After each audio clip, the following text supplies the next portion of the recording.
Assalamualaikum warahmatullahi wabarakatuh. Good morning, good afternoon, good evening, wherever and whenever you are. Let me introduce myself. I am Davin Artistica. You can call me Davin. I study at Wali Songo State Islamic University, majoring in Sharia Economic Law.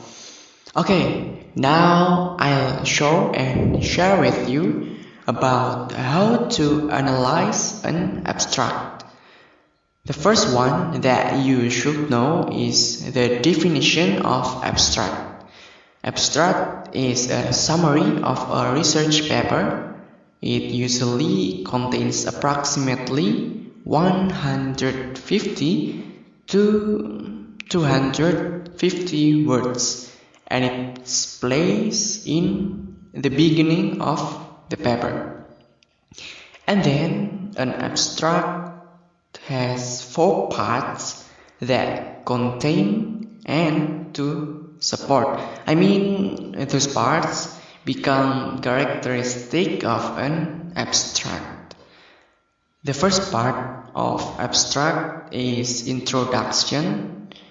The second is materials and method, and then contains the results and discussion. And of course, the last part is conclusion and suggestion. Okay, as the implementation, now we will analyze an abstract from a journal.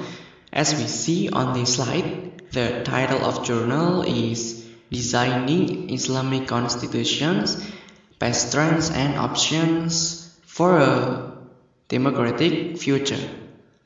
This journal, especially this abstract, was written by Clark B. Lombardi. As you can see on the slide, I got and quoted this abstract from International Journal of Constitutional Law, Volume 11, Issue 3, July 2013, pages 915 until 945.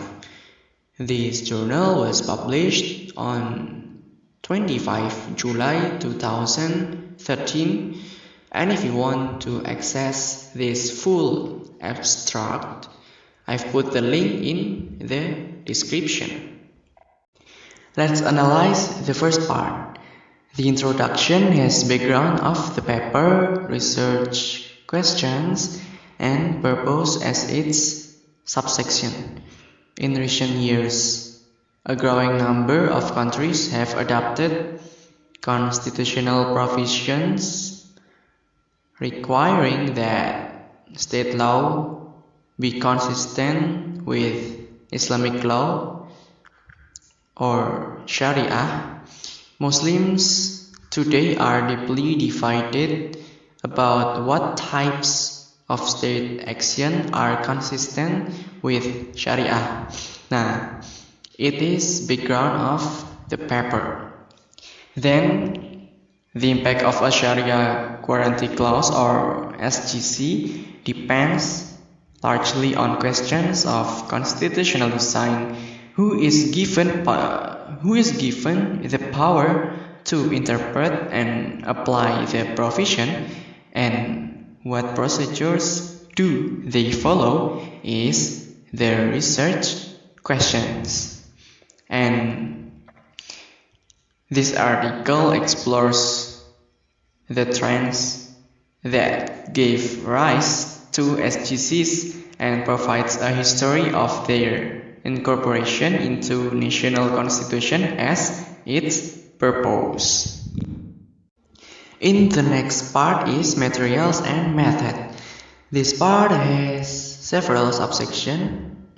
It then surveys a number of the remarkably varied schemes that countries have developed to interpret and enforce their SGCs, and it considers the impact that different schemes have had on society, Finally, building on this background, the article considers what types of SGC enforcement scheme, if any, are consistent with democracy is the research design.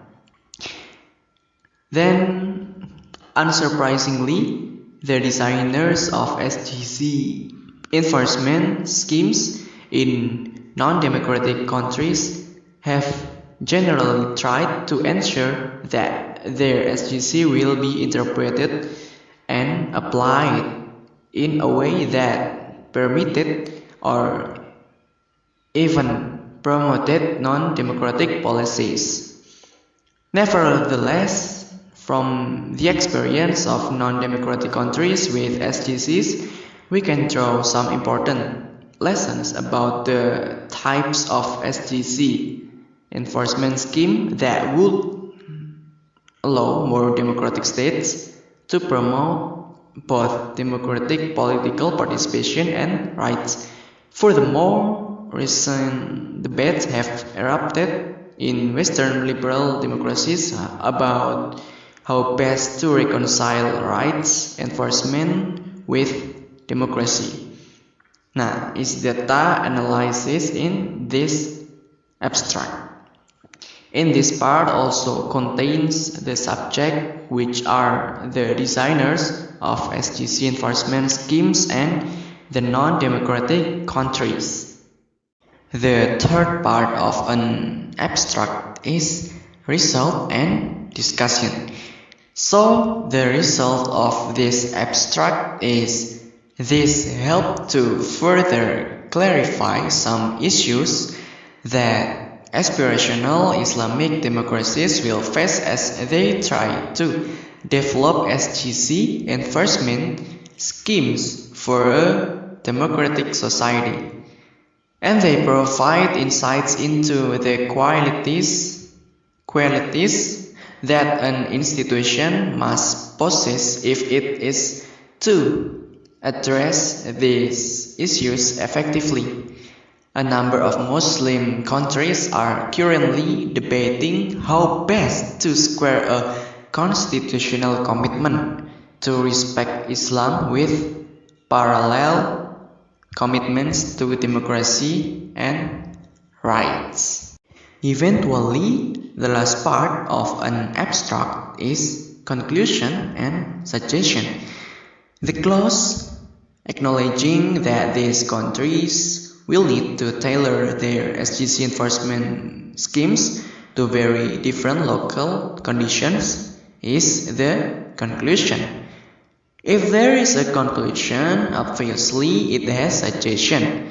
The suggestions in an abstract are divided into three directions, which are suggestion for researcher, for objects, or further research. And I think this abstract made suggestion for object, which the sentence is, this article describes some basic design features that effective democratic SGC enforcement schemes are likely to share. Finally, I hope you are happy and we can be more educated. Thank you for your attention and wassalamualaikum warahmatullahi wabarakatuh.